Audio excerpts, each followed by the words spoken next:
Welcome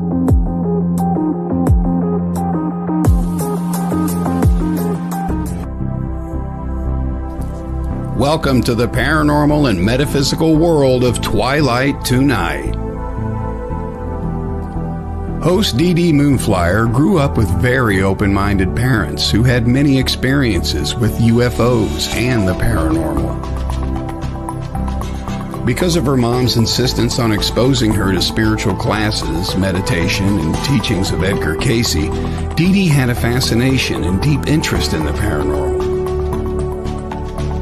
Her own paranormal experiences have led her to seek out and interview other fascinating, knowledgeable people for better understanding of this phenomenon. Now, your host of Twilight Tonight, Dee Moonflyer.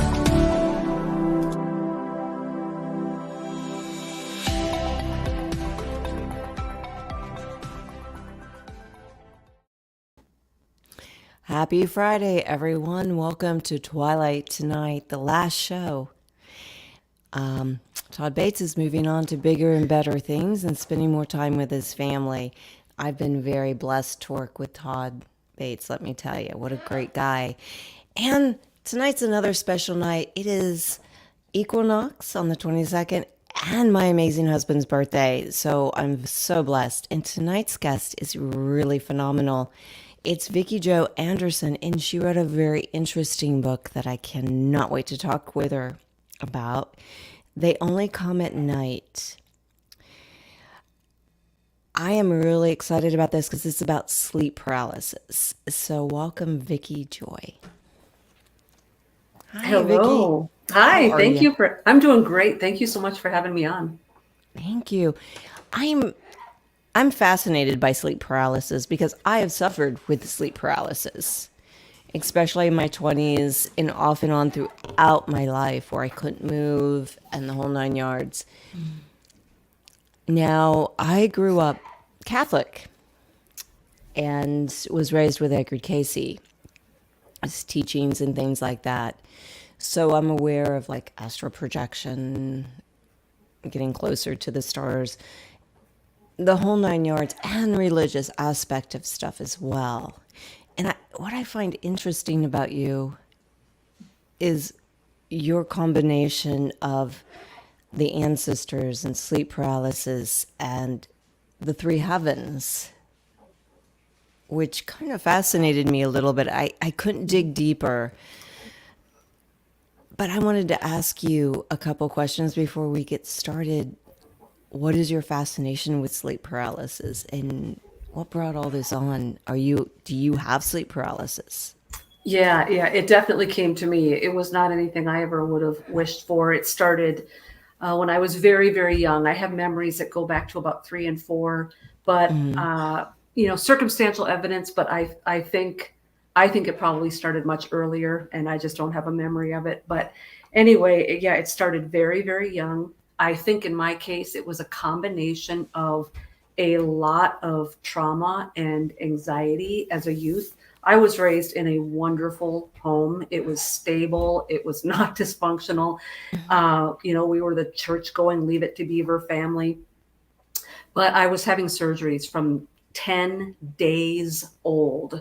That was my first surgery. And so when you are exposed to medical trauma at a very young age, when you have no brain development yet, you have no ability to differentiate pain and fear from good intended and bad intended. So in other words, if every time my parents handed me over to a stranger, I was, undergoing pain and fear because it was surgery, I don't know as a child that is for my benefit and for my health and for good. So that ended up being kind of the first 15 years of my life nonstop, not only the surgeries and the doctor's appointments and the follow-ups and getting the stitches out and all of that. But then you've got school and you've got the kids and you've got the questions on all the strangers in the store and all the staring and also too, we don't have our culture now, because of the internet and because of social media, we're very much open with our life, and we get online and we tell everybody everything we did all day. But, back in the 70s, people were private, and I was a pretty private person, and I was introverted. And so, you know, when you're out amongst strangers in the store and people are coming up to you and they're asking you what happened, and these are extremely like if you look about like the concentric circles of friendship, from deep friendship all the way to acquaintance level, they're getting right into the core of those concentric circles as strangers. And so it was very violating. And so every time, you know, you would leave, you didn't know how much attention you were going to get. And I wasn't looking for any. So this built up this entire sort of, you know, Robert Monroe would call it the loosh, right? Because here I am, this kid, and there's all this trauma, all of this negativity, all of this kind of anger towards the people, and paranoia and fear and anxiety over what's going to happen. And so I think that had a huge part in this draw of these entities to me. But we also had an experience I talk about a little bit on podcasts sometimes. We lived in a house for a year in the state of Virginia, and we had rented the home. And we found out later that the owner of that home was a satanic high priest, and rituals were done in that house. And so there was a whole lot of energy. Yeah. We know, just even from vampire lore and from the realms, anyone who knows anything about the spirit realm knows that these liminal spaces have thresholds, and that the law is sort of, you have to give these things invitation. And so we moved into a home where that invitation had already been granted. And so we kind of walked in on it. And my brother and I both especially picked up a lot of things at that house that took us decades to sort of pinpoint and unwind. Wow. That's pretty intense if somebody was doing that in a house. Yeah. There was kind of a sleep paralysis and night terrors for both of the kids on a near nightly basis. So, and you know, it's really interesting because I'm Gen X as well, and I grew up in the 80s and 90s, and I'm highly dyslexic. And when you talk about child trauma, I find it interesting because my night terrors started the moment I went to school at a very young age, because I didn't see or comprehend like everybody else. Yep. I excelled in the arts, but you asked me to write a sentence and it was a joke. I'd be like, people would look at it and they're like, what is your daughter trying to say? You know, I had great parents, you know, that learned to deal with that. But the adults were much worse than the children. Yeah. So, yeah, you're right. It does start at a very young age. Yeah, absolutely. You know, and I guess the skeptic might then say, well, everybody goes through trauma. There's a lot of people that go through trauma, and there's a lot of people that do all these things on the no-no list, and they don't ever experience this. And that's an interesting question. Yeah. And I do think that there's other things at play as well. I do think that there is sort of an MO that they, you know, look for. You know, we have to understand that there's two different categories of people who have sleep paralysis. There are the people who, like me, it came upon me at a very early age. I had no idea what it was. I certainly wasn't looking for it. And I'm kind of trying to unravel it and shake it off. But then there's other people that don't experience it. They're intrigued by it.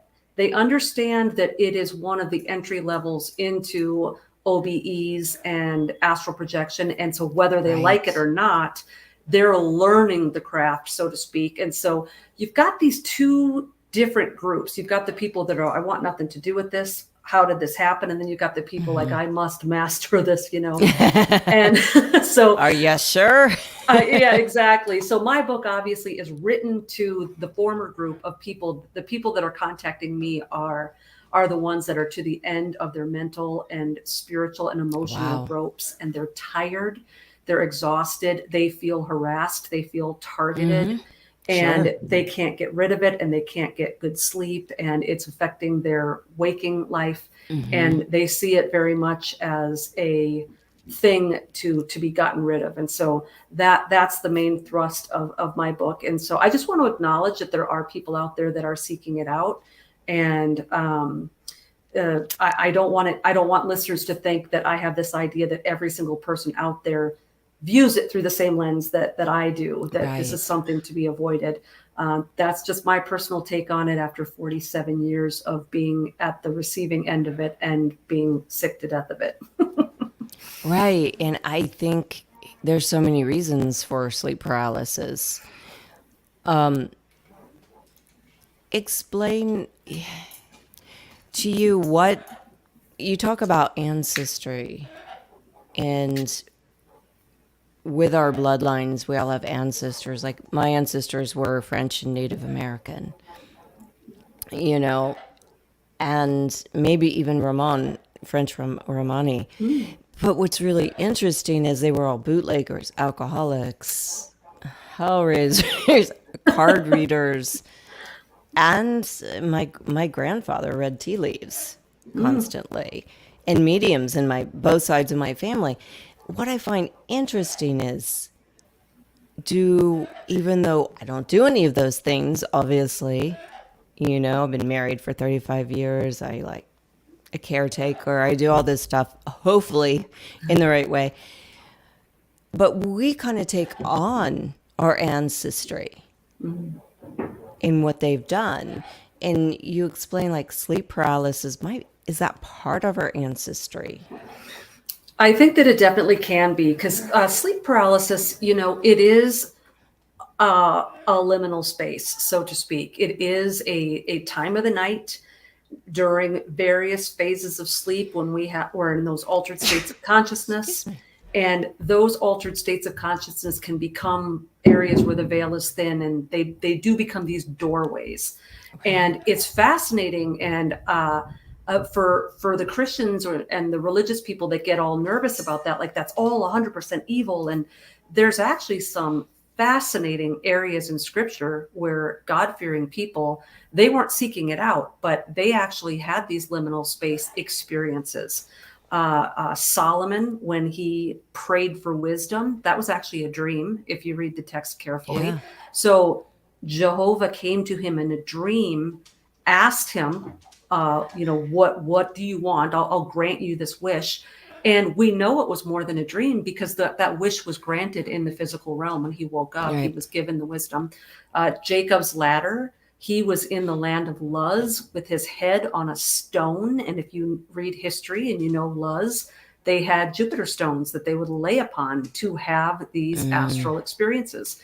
He happened to tap into the heavenly heaven, which is why he renamed Luz Bethel, House of God, after he left. But that was a liminal space experience. And so it's not that every single one of these experiences has to necessarily be evil or demonic. Right. But with that said, with the ancestry, there's intentionality and there is ignorance. I don't necessarily think that just because a great grandfather, owned a tarot card deck, or just because your dad played D&D in the 80s, like that kind of thing. I wish he did. I know, right? It takes a lot more than that. But there are some societies, brotherhoods, secret societies that they are actually in the initiation process very consciously and very purposely, with intent, pledging their entire bloodline over to this sorority or to whatever sort of god or deity or entity they are using to conjure their power, or that they're receiving their esoteric from, correct?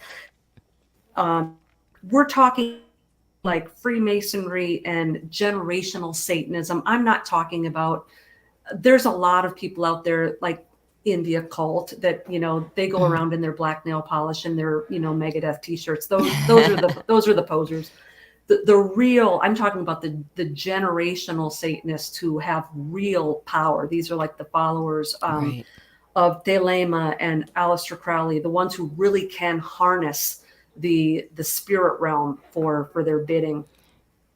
When you have a patriarch in the family who is pledging their progeny over to these beings, then you can unwittingly you will have to discover that and find a legal way to break those spiritual contracts, because the spirit realm is all about legalism.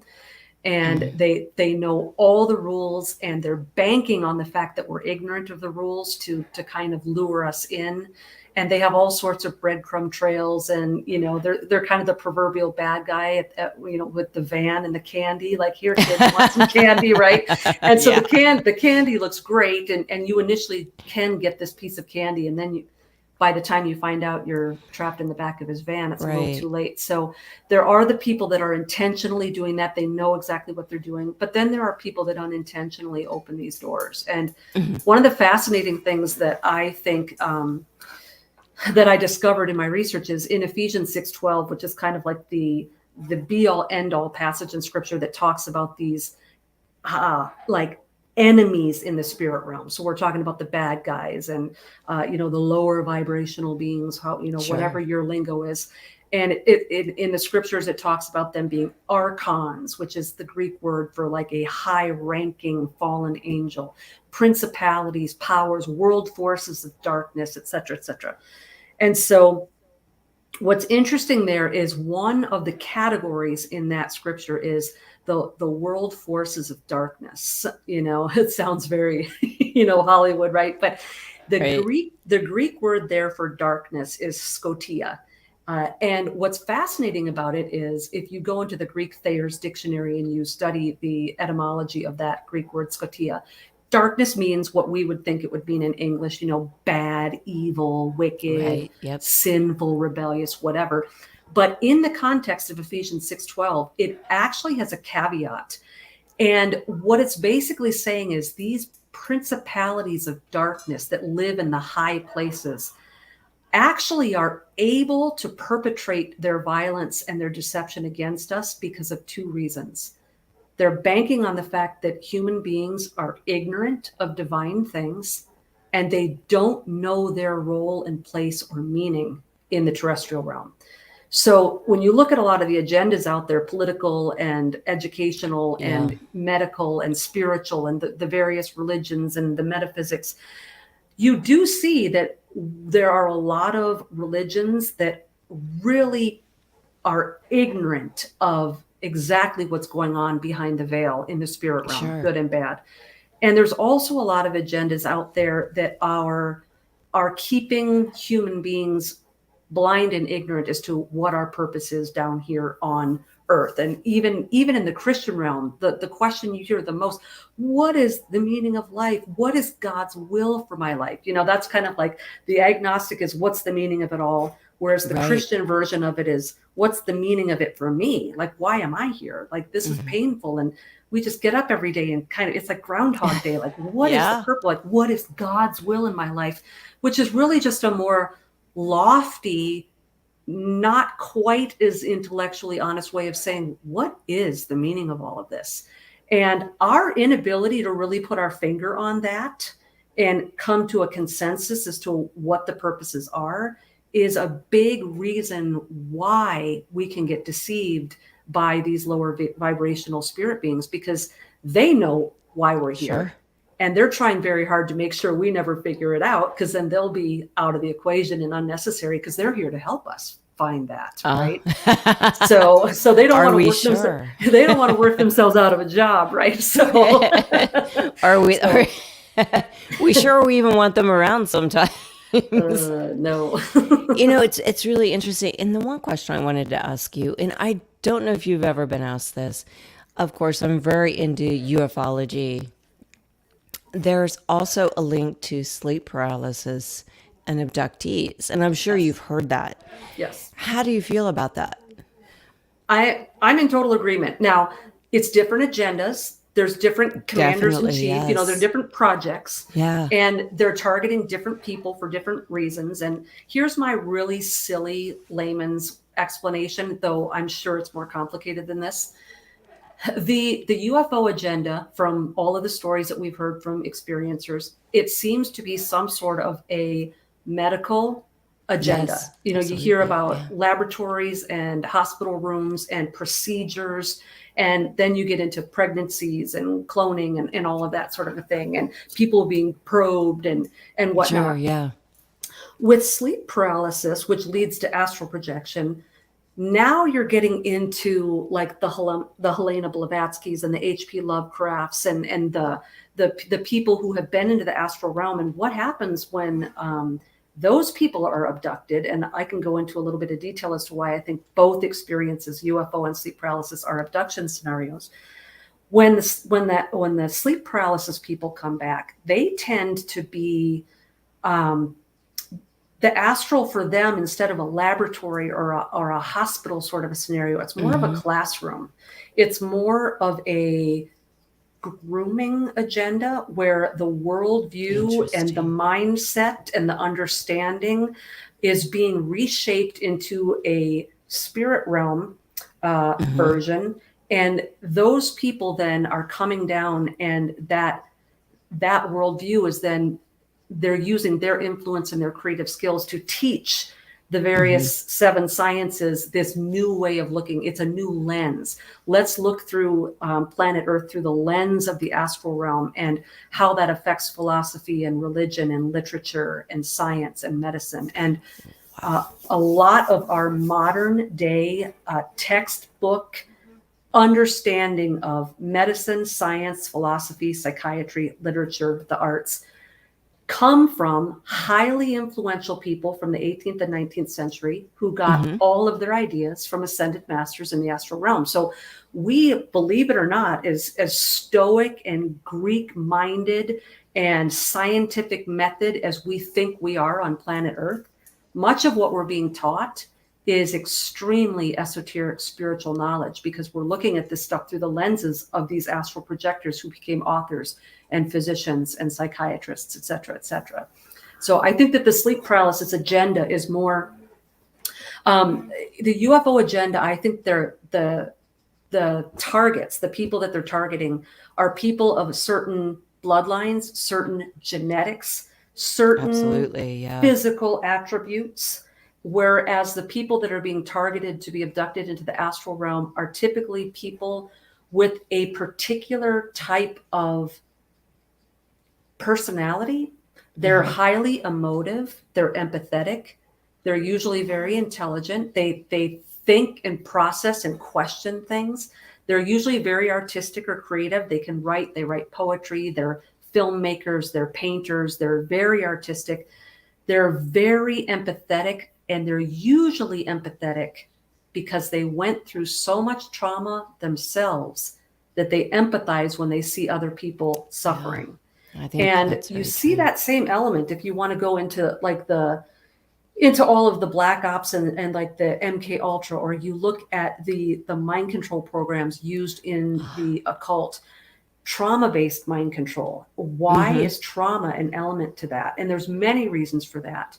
But I think the reason why the people that are chosen for the sleep paralysis abductions is their trauma is usually turning them into very contemplative, emotional, creative, deep thinking, isolated people.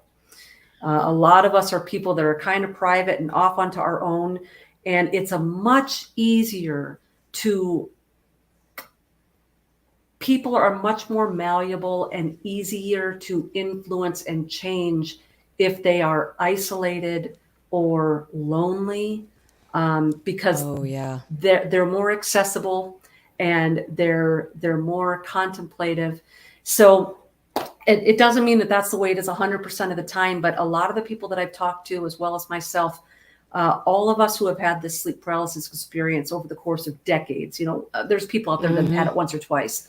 But the ones that have had it their whole life, they do tend to have a lot of things in common. If they take the Myers-Briggs test, they kind of fall in the same 2 or 3 personalities and things like that. They fall into the more rare. It's interesting, those INTJ, INTF personalities. Yeah. They're like the diabolical geniuses, but they want to be all by themselves, and like they want to get some other thrall to run the world for them, right? Because they don't have the energy or the desire to do the actual work. But yeah, so those very rare kind of introverted personalities tend to be the ones that they're targeting, because they're looking for people who can articulate and influence and who can be creative. And those people then are set into key positions in society, and they have successfully over the course of the last 200 years changed this. In our entire culture in the United States of America has gone from a very Judeo-Christian to a very open-minded to the esoteric, and so their agenda is very successful. Yeah, it's really interesting because being a professional dancer for 30 years, a lot of my dancing friends had sleep paralysis. Interesting. So, we would talk about it once in a while. Like, I grew up with it, and then I talked to the person that had danced as long as I have. She's like, yeah, I have it, my dance partner, the whole 9 yards. Yeah. And you don't even think about it because when it's happening to you, it's uncomfortable. Yes. Yeah. That's amazing that you found people you could talk to about it. You can feel a presence with you when that happens. Oh, yeah. Oh, yeah. Yeah, and it's really tough when you go online and you see a bunch of people waxing eloquent. Like the people that get to define what this is are the people that don't experience it, and they're the people that don't want to give it any credence. And so unfortunately, it's the gaslighters who get to write all the textbooks on it. And, you just read this stuff online about how they're having hallucinations and delusions. And I really balk at the word hallucination because I was an English major, so I'm like a word nerd. And hallucination means that you are visually experiencing something that is not really there. And so I take great umbrage at that, because anyone who's experienced this, it's ethereal. And sometimes you might be in another dimensional space, and you might be in the astral realm, and you might be separated from your body. But that doesn't mean that just because you're seeing something in shadow, or you're seeing something in fractal, or you wake up disoriented, it does not mean that it was not real. I mean, real is really a relative word. It's into the eyes of the beholder to determine what is real. And because we come from a Stoic scientific method, step logic culture, real is defined in a very concrete way, so that all this stuff conveniently gets thrown away. Yeah, absolutely. We're going to go for a short break, and we're going to be right back with Vicki Joy Anderson.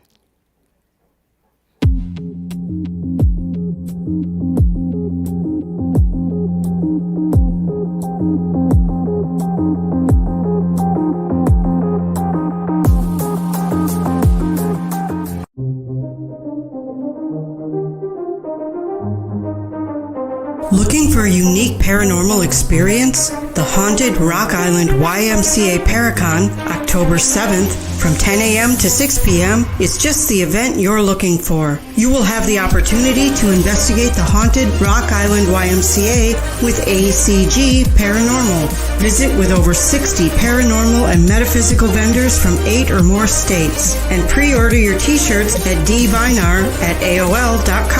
Visit a psychic gallery reading, mediums, tea leaf reading, animal communication, dream interpretation, aura reading, tarot and oracle card readings, or get a Reiki healing. See a demonstration of the Estes method by Carly Bird. Presentations by Nick Simons and Aaron G. Thompson of 28 Days Haunted, Greg Bakken from Ghostbox Radio, and headliner Rick Hayes, along with many folks you'll see on Paraflix. Be sure to like and follow our sponsors: Paraflix, WLTK-DB Talk Radio LLC, Studio 6 Productions, Unturned Pages, and Ocean Eye Crystals. General admission is only $5, and all proceeds go directly to the Haunted Rock Island YMCA. For more information on the Haunted Rock Island YMCA Paracon and vendors, look for them on Facebook under Events.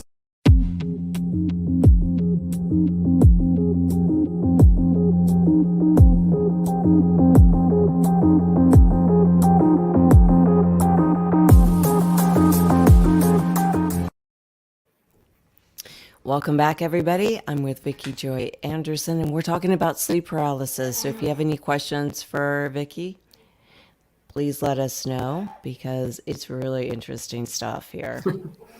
I'm really enjoying your information, Vicki, a lot, Oh, actually. It's thanks, really Dee. cool. So, Vicki, when you talk about astral projection, the way I grew up, my mom was very much into like automatic writing, astral projection. To me, it was very fearful because astral projecting yourself to the stars kind of makes me on the nervous side because basically, even though supposedly from what my mom told me, and I don't know if it's, I'm always searching for answers, that we cannot disconnect from our body until our body is ready to be disconnected of. But she would talk about it, and if you've experienced leaving your body for any time, it's a spooky thing if you're not ready. Mm-hmm. And you're Mm-hmm. thrust right back into it. Mm-hmm. And it's kind of frightening. In your research, I know people seek it out. But in your research, when it happens to people, because it happens to people with sleep paralysis, Mm-hmm. and I don't understand the reason why people that suffer with sleep paralysis have more recurring experiences with astral projection. Yeah. And your experiences are a reason for this. Yeah, I think sleep paralysis, the relation between sleep paralysis and astral projection, in my opinion, is the same connection between a taxi from the airport to your hotel. Sleep paralysis is the taxi to the hotel. The Here's the thing with sleep paralysis that I think a lot of people, they compartmentalize it with the ghost stories and the campfire stories. Sure. I wake up and this stuff is happening in my room. And so people just think sleep paralysis is this spooky thing that happens when you wake up in the middle of the night, half awake, half asleep. And I don't think that they realize that that is just one aspect of the experience, of a greater experience. And so the end goal of sleep paralysis is always to get you into the astral. Now, sometimes that's interrupted, so you don't get there. You hear about the proverbial people who cry out in the name of Jesus, or they say, get out of here, or I don't consent.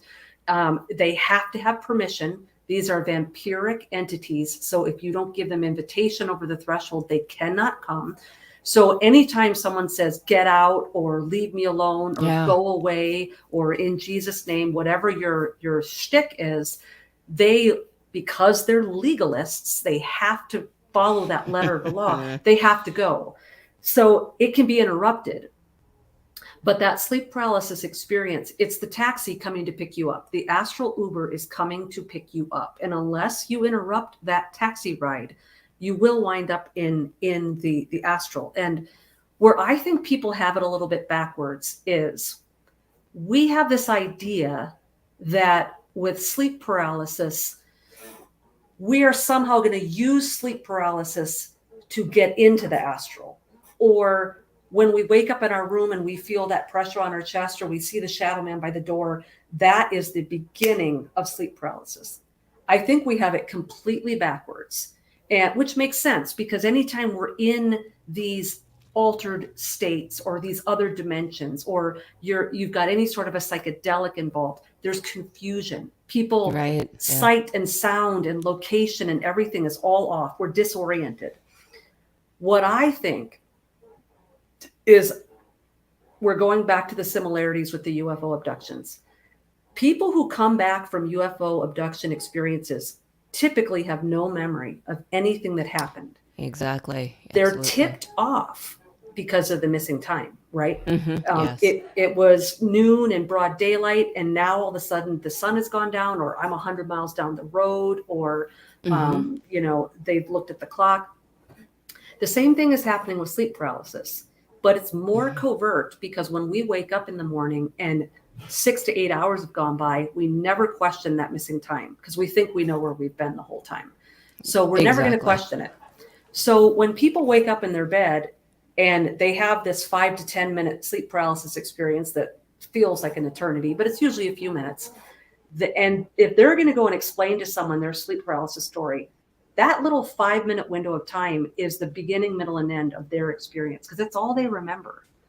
But if you've had this experience hundreds and hundreds of times, like I have, you can start to observe and you can start to theorize when you're awake, and then you can test those theories when it happens. And what happens with me is the sleep paralysis starts in a dream. I'm asleep, I'm in REM, I'm having a normal dream, I'm interacting with people, I'm back in high school trying to get my locker open, something like that, right? You're at work and you're butt naked, you're just having a normal dream. And then what would happen for me is I would have a split second, I would have a millisecond of time where for me, I would hear a sound effect. I would hear the vibrational astral sounds. And as soon as I heard the sound in my ear, terror would overtake me. And sometimes I would have no memory of any more of a dream and I would wake up. But sometimes before I woke up, a nightmare would occur. And I would be interacting in the dream state, fully asleep with some sort of demon after me or whatever it is. And then I would wake up and the dream would be continuing before my eyes, right? So what I think is happening in many cases is that you are already in the astral realm. And the sleep paralysis is the name we're giving for that disoriented confusion we experience upon waking up. So when we wake up, basically what I think is happening is just like the UFO abductees, our mind has dissociated from the trauma. It's something that we do physiologically. We were created to sort of go into a type of cerebral shock when we experience something that is beyond what we can handle. We dissociate. And we know from DID and things like that they can actually create alters that take the place and remember that stuff for them. And so it's a mild form of temporary dissociation where we wake up. We do not necessarily remember what happened in that astral realm because we were perchance we were dealing with entities and beings that in our real awake state would have terrified us. So we disassociate from what we saw or did, or we remember it as a dream and we just comfort ourselves with it was just a dream. It was just a dream. Right. But meanwhile, our bodies are giving us every single physiological sign of adrenaline, fight or flight trauma. We're having trouble breathing. We're having a panic attack. We're hyperventilating. All the saliva in our mouth has dried up.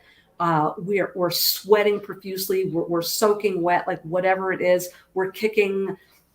We're trying to get our spouse's attention and they don't hear us. Trying to scream. Yep. So I really think what's happening there is it's not us trying to struggle away from some invisible thing on our chest. It is our coming back into consciousness in a full panic attack with no memory of what has already happened to us. And what I try to explain in my book and what I try to explain to people who are coming to me for help is the reason why sleep paralysis is so much more sinister than people even understand is most people, they wake up, once they shake themselves out of it, they say, oh, thank God that's over. And then once they're in the light of day, they can tell the cool story at the water cooler and then everyone oohs and ahs and it's like, okay, it's done. Wow, that happened to me all the time. Yeah. What I try to tell people is everyone, if you talk to a Wiccan, if you talk to someone who practices forms of magic or witchcraft, if you talk to people who use a Ouija board, whether it's closing the circle, whether it's getting that planchette onto goodbye, you always close a door once it's been open. And what is really deceptive and dangerous and leaves a lot of people vulnerable is after they've had a sleep paralysis experience, because they don't remember most of it, because they think it's just a dream, or because they've been told, I just have narcolepsy, or I just have some kind of severe sleep apnea or whatever.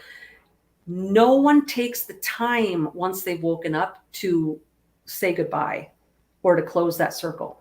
So you go through the rest of your day with that door wide open. Yes, you do. Which is why so many people with sleep paralysis say that the whole rest of the day they're off. they're tired, they're looking over their shoulder, they feel paranoia, they feel oppressed. And I would have that before I had this figured out. I could go days and feel disoriented. Mm-hmm. And then what's happening is there are attachments that are occurring. There's things attaching in that spirit realm that we are piggybacking into the physical realm with us. And because we don't know how, or even that we should be closing this circle, we are opening ourselves up to all sorts of things down the line that we will never associate with that sleep paralysis experience. So it becomes harder and harder to find the source of that open door. And I have Christians come to me all the time. Some sort of door got opened, and we're taught in the church these, like, there's like the basic things. So it's the checklist, it's the Christian checklist. So did I smoke pot? Did I watch porn? Did I play with the Ouija board? And, once you go through that little checklist of like basic Christian no-nos, they have no way anymore of tracing the source of where these things might have attached. And it can be things seemingly unrelated. All of a sudden, I've heard this a lot. My spouse changed overnight. They're not the same person. All of a sudden, or all of a sudden now I've got a massive anxiety issue I never had before. And you never ascribe these things to the spiritual. You just think, I'm not getting enough sleep. My job is stressful. And that's why these things can operate so covertly, because we haven't closed that door. The thing that I try to tell people who are fooling around with this, who don't necessarily know the dangers, is it's like those ads on TV for the prescription medications that's going to solve the one issue. So let's say you have one issue. And if you take this pill every day, you aren't going to have those massive migraine headaches anymore. But then you've got, 500 things listed that could possibly go wrong once you take this pill. And so one of my favorites, I just cracked up so hard when I saw this commercial for the first time. There's this commercial for an social anxiety medication, and it had this guy at a bar like all freaking out, and because he was too scared to ask anybody out, so he was just like dying of loneliness, and so he found this like medication to take for social anxiety. Wow. And so then he's at the bar like laughing, and he leaves the bar with a girl. But then one of the first side effects of the social anxiety medication was impotence. So I just thought it was so funny that it's the perfect example of what we're talking about now. It's the perfect metaphor, because it's like, okay, I've discovered this way to hijack the rules of reality. I have found a way through magic or through some sort of spirit guide. I'm going to be able to talk to that loved one that I miss, and I'm going to resolve that grief. I am going to be able to find that potion where the person that doesn't know that I'm alive is going to be sexually attracted to me. I'm going to be able to go into the astral realm and ask all these questions, get all this esoteric wisdom and knowledge. So there's this lure, there's a pill you can take to shortcut whatever you're dreaming of.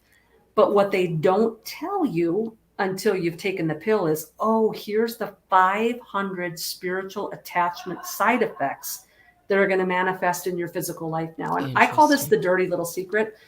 Anytime I'm talking to someone or watching a video or whatever, and they're talking about the wonderful things about astral projection or all of these different and various things, what they never tell you until they get out of it.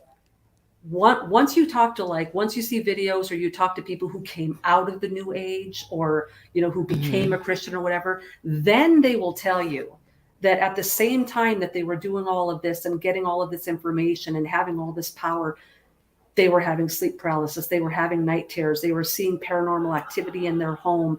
Then they're telling you, it's the dirty little secret. They don't tell you up front all of the side effects that come with all these wonderful things that they're trying to sell you.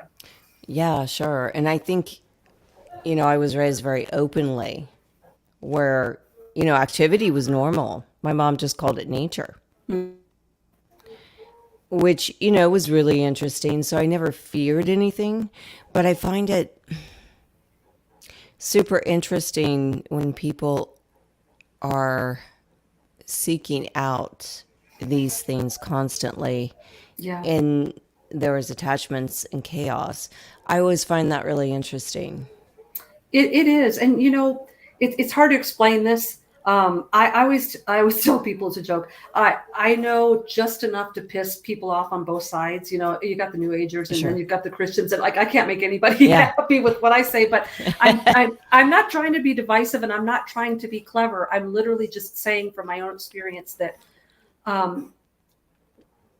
the thing that draws people to magic and to the occult and to esoteric knowledge Sure. and to secret societies and to New Age teachings and to ascension doctrine and crystals and Reiki, the same root of what's drawing those people to all those things is the same root of what's drawing people to church and to Christ. And it is that we were created as spiritual beings. Our very existence, we are supernatural in that sense, and so it's the same seed. It just grows into different flowers. You know what I mean? And Right. Yes. I'm not saying all paths lead the same place. Of course they don't. But what I'm saying is it's so easy for us to look at the other side of the fence and roll our eyes or judge or shake a fist, Absolutely. The Christians could say, look at those evil, it's all the devil. It's the devil. And they look at us and go like, look at these idiot, narrow-minded, Christians. And I understand that, but where I think we're going to understand each other a little bit better is we are all looking for an answer that science refuses to give us. There's got to be more to this than apes and planets banging into each other and, electromagnetic. There's got to be some magic in this mix. Absolutely. And we're all trying to figure out what that magic is, or what that power is. But I think we're all sort of coming at it from the same foundational question. I know something's being withheld from me. There is more to this universe than we're being told. Absolutely. We are more significant than science is telling us that we are. Our lives are of more value than the medical community is telling us that it is. There is something more special to who I am and why I'm here than we are being told, and we're all trying to figure it out. And unfortunately, there are troublemakers, there are cosmic troublemakers out there who take advantage of our ignorance, and they can come in and whisper some really amazing things into our ear. And a lot of times those things will make sense and be beneficial to us for a while.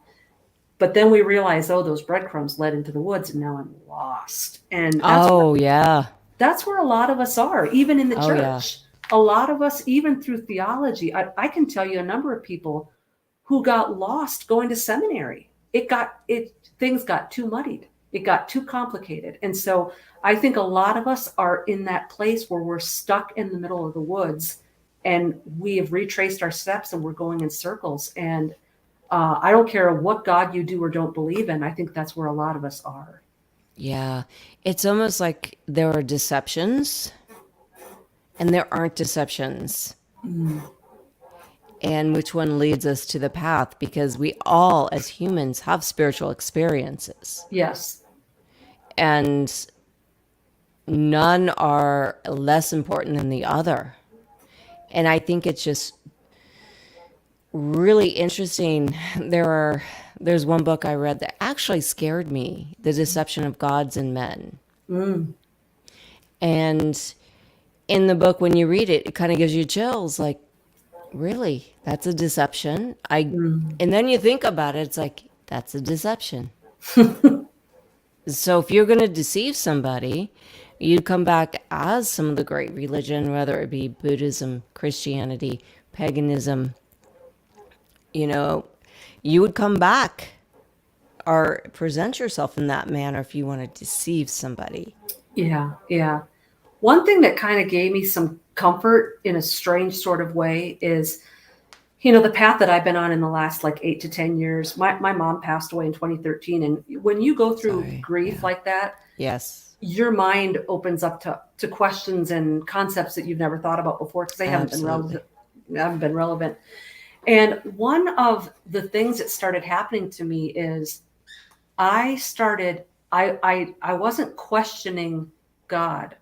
but I was starting to question a lot of the things that I had learned about God my whole life, because I was finding when you're starting to try to answer questions about death and eternity, Yeah. and you start really looking in the scriptures for what it says, you start to understand this doesn't match all the sermons I wasn't listening to my whole life, because it didn't matter to me because no one had died at that point, right?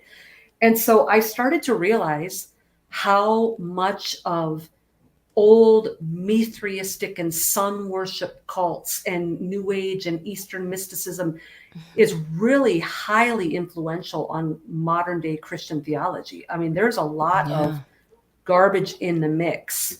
And that was sort of this eye-popping moment for me, which is why I always try to clarify to people, I'm not coming at this from a Christian perspective. I'm trying to come at this from a biblical perspective.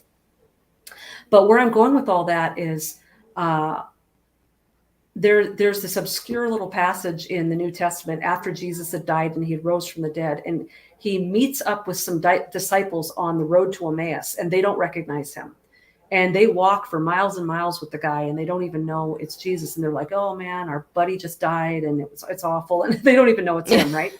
Right. And eventually at some point their eyes are open, they realize it's him, and presto, he's gone. But what's amazing to me in that passage is it said that during that walk, Jesus unfolded for these disciples the whole of the law and the prophets, which would be, to us, that would be everything from Genesis pretty much through Malachi.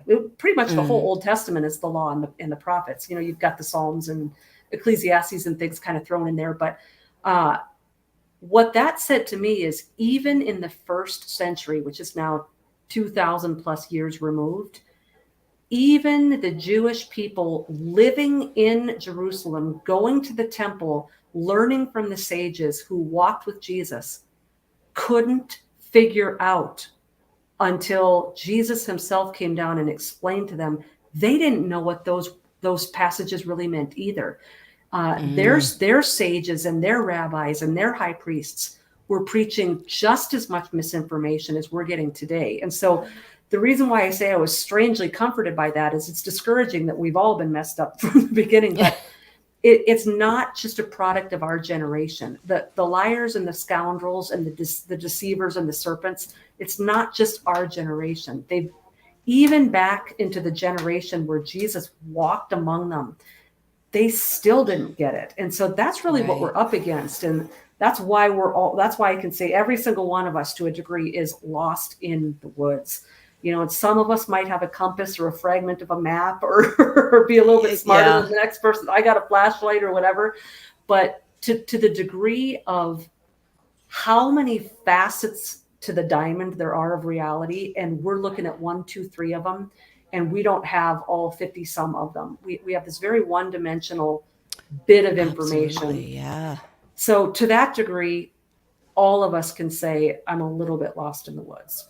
Yeah, with all the belief systems. And, I was fortunate. My mom's like, is it for the better good? Are you doing good with what you have? And I always took that to heart. Yeah. But you're right. I mean, if you look at it, the deceptions go all the way across the board. It doesn't matter what religion you are.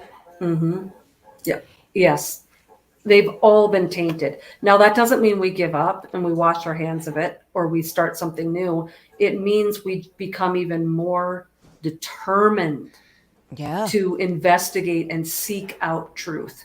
But there's a lot of, stuff we have to weed through in every religion. And that's kind of where I had to come out of, having been raised in a Christian church. No matter where you're raised, whether it's Christian church, Lutheran church, Baptist church, Catholic church, we're all raised, rightfully so, or we wouldn't be there, to think we're the ones that figured it out. And everyone else has these other things wrong. And to come to the very humbling conclusion in my 40s that Christianity is so muddied with traditions that are rooted in the occult, in sun worship, in Eastern mysticism, in New Age. It's there. It's there. And they go around pagan holidays. Absolutely. Absolutely. You got it. And if you go back and you really investigate in the century where a lot of that happened, and with Constantine and the synchronization of Judaism, Catholicism, and sun worship so that everybody could get along. And modern day Christianity really is birthed out of that synchronization. Doesn't mean that everything you read in the Bible is crap and there is no God and you throw it all away. Right. And I think that's our tendency as human beings, is that once we feel like something has let us down, you're gone. You know, we throw the baby out with the bathwater. And so kind of the journey I've been on in the last 10 years has really been, I believe that there are things of eternal value and importance that I learned growing up. But I really am going to question now the things that I was raised believing.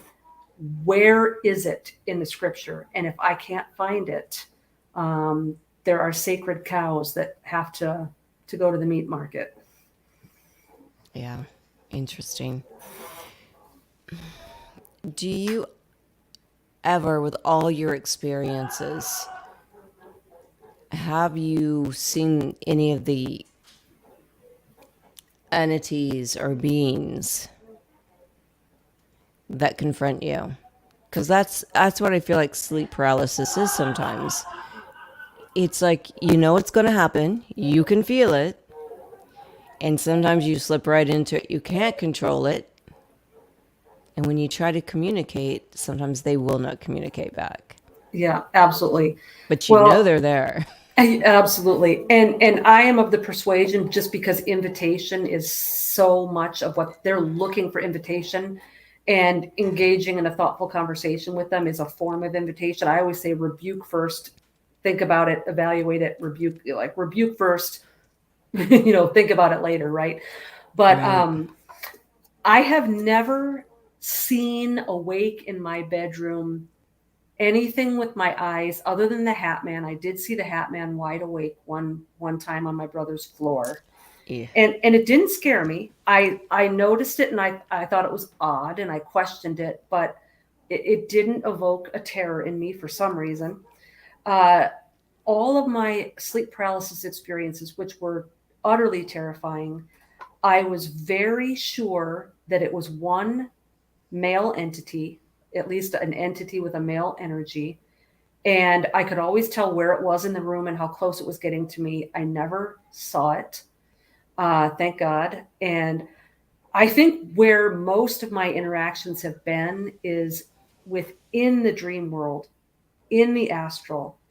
But a lot of times the things that are confronting me, and maybe it's because I wake up every day with like, what did I dream? Was there anything nefarious there? Is there anything I need to pray against? So because I'm so conscious of it, most of the time these things are coming to me as wolves in sheep's clothing. So I'll wake up and I know that was an astral dream, but they come in the form of my mother, or they come in deceptions. So it's not necessarily like I even know that they don't want to tip me off.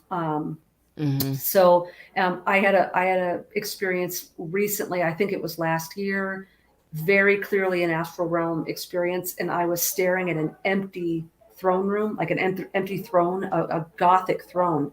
And I was being told by this woman that very much looked like the cliche witch, I was being told to make vows to this empty chair. And I didn't do it because I was like, nope. But when I refused to do it, when I didn't comply and make the vows, I said, I do not consent. A very large, organic, moving, spinning orb showed up on the seat. And it struck me like a cannonball. And there was a little bit of a scuffle there between the two of us until I woke up. But I'm assuming that orb probably had some sort of a real visage that I was not able to see. So thankfully, I've talked to so many people who they do see these things. They see these things with the red glowing eyes, and they see these like cryptid creatures and these drooling animal looking things. And I listen to some of these stories that other people have had and just say, I know to me, and all I had was the sense of the presence. if something had manifested, I would have lost my mind. I'd be in an asylum to this day if I had ever seen anything. Oh my gosh. Well, I don't think people realize how frightening real sleep paralysis is, because you are very aware of your surroundings and you Yes. cannot move.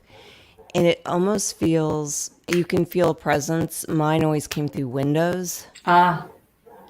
And it is horrifying. Like, you go back, I would go back to my childhood roots, you know, Hail Mary, the whole 9 yards. And I'm pagan. So, Yeah. you know, very Wiccan. But it's one of those things. You go back to what you feel protected with. Yes. Mine was always Mary, Hail Marys. And it is very frightening, and you feel like you have no control, even though you're aware of what's going on. Yeah. Yeah. It's always funny to read these message boards online where you got all these like messages probably being written by 13-year-old kids like, oh, you guys are wimps. It's just a bad dream. I'm like, unless you know, you don't know. We wish it was just a bad dream. I don't, would you agree with this, Dee? It's like you absolutely are convinced in that moment that your soul is being dragged off to an abyss and no one will save you. Yeah. It's the end. Yeah. And they feel so weird, and the after effects is weird. Like, I remember waking up and seeing mathematical equations. I've heard things like that. That fascinates me. I'm dyslexic. I cannot decipher these mathematical equations. Oh, and they would be in tens. Like, they'd be right in front of me. Yes. And, you know, I would have them so bad if I would wake up. Like, I would run out of the room and outdoors. Like, wow. My husband's best friend caught me in midair. My husband caught me running. It's like no other dream you could possibly have. Yeah. Yeah. Sometimes I wonder, like, sometimes we hear these stories, like what you just said with the mathematical equations, and you can't get your brain around it. You're like, it doesn't make sense. And Why? so sometimes I have like a dual theory on that. Part of me thinks that it probably makes sense to them. And if we could sit and figure it out, there's probably some significance to it. But sometimes I think they intentionally show us the things that seem unscary so that when we tell other people about it who haven't experienced it, they just think it's ridiculous. They're like, well, what's so scary about that? Yeah.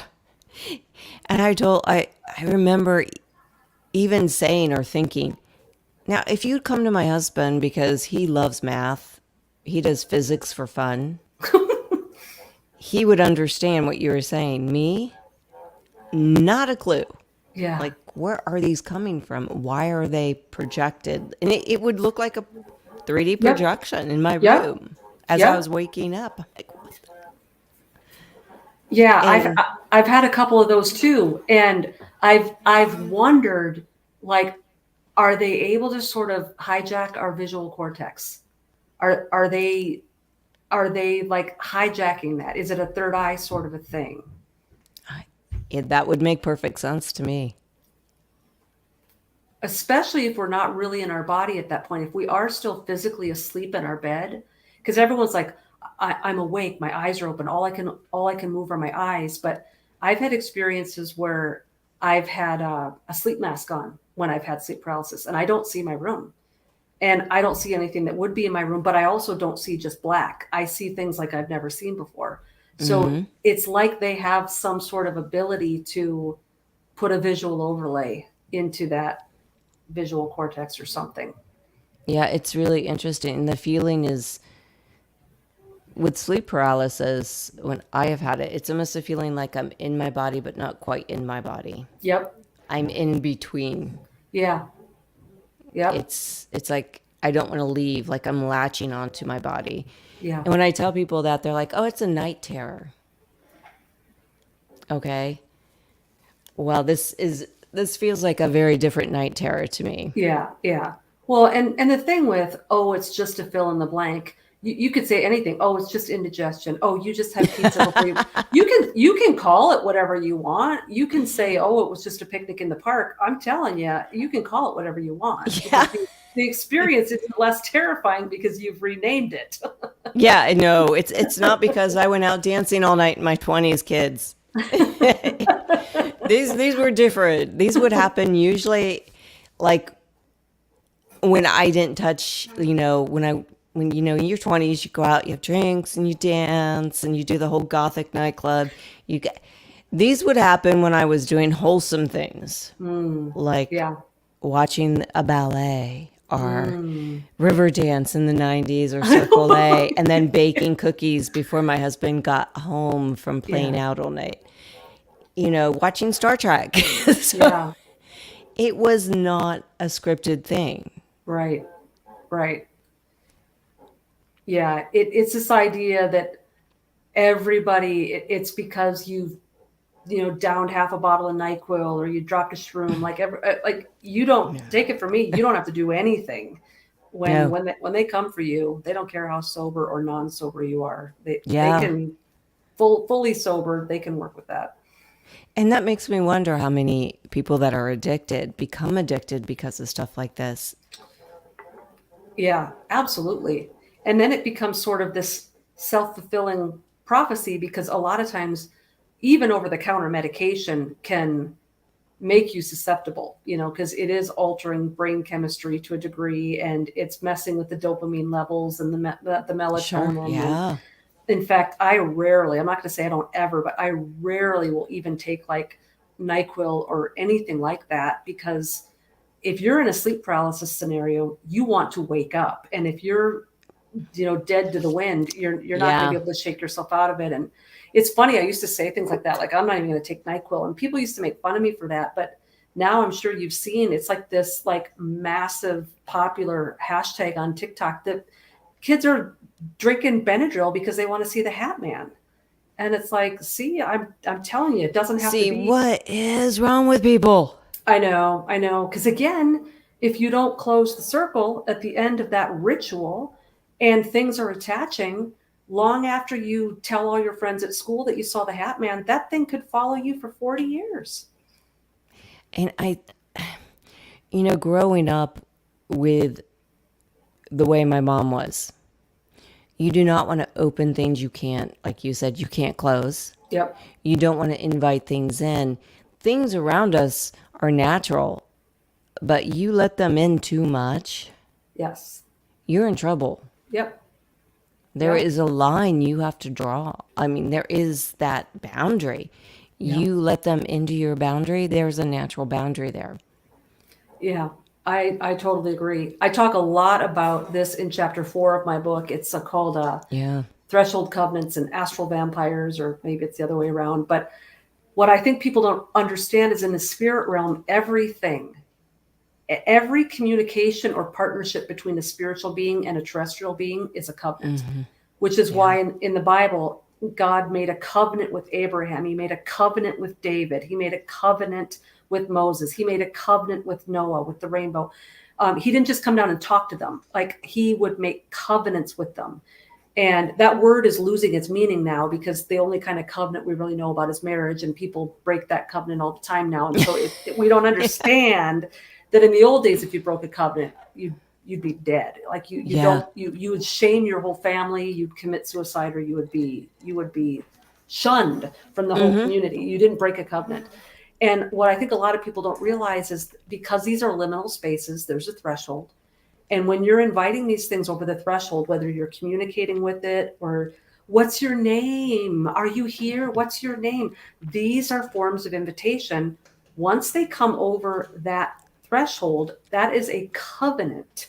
That's a to death do us part covenant. And you don't just say, leave me alone. This isn't fun anymore. Go away. And in fact, if you don't know how to break those covenants, and we see this in the horror movies all the time, you can make these things angry. If you go back on your covenant, they will hold you to it. And that's what I'm trying to go through in the book, is that these covenants can be broken, but you have to understand when you communicate with these things, or you are in a partnership with a spirit guide or something like that, you are in a covenant with them. And there's no backing out of that unless you know how to do it. And there are ways to do it that will get you into even hotter water. So it's a very serious thing. This isn't just little like slumber party games. Yeah, I always tell people to be very careful. Yeah. Especially, like with certain things they don't know how to use. Yes. There is stuff I don't play with because I don't know how to use them. Yeah. So wise. So wise. I mean, I know they exist, and I respect people that do know how to use them. Absolutely. I mean, my brother is a phenomenal card reader. Mm-hmm. I'm not good at it. I don't want to play that game, But I do see things, but I also don't like go up to it and go, "You want me to help you?" I'm like, no. Want to be buds? Yeah, I compare it to, I love this metaphor. I love this scene in Lord of the Rings, The Fellowship of the Rings, where the narrator is talking about the fate of the dwarves, where they were in the mines of Moria and they found gold and they dug and they got greedy and they dug deeper and deeper and deeper for more and more gold. And eventually they opened up a chasm and this Balrog came out and devoured them all. And it's the same thing when you mess with this kind of stuff. You're like, I've stumbled upon something and it makes me feel good and it's giving me power and it's giving me success and it's giving me happiness. And then they dig deeper and deeper and deeper until the dragon comes out, Yeah. And when the dragon comes out, you better be careful. Absolutely. You have to know what you're dealing with, because deities and stuff that you invite in on this plane is very different than the higher planes. Like you mentioned, the three heavens. Yeah. There's different levels. And if you look up almost in every belief system, there's levels. Yeah. Yeah, absolutely.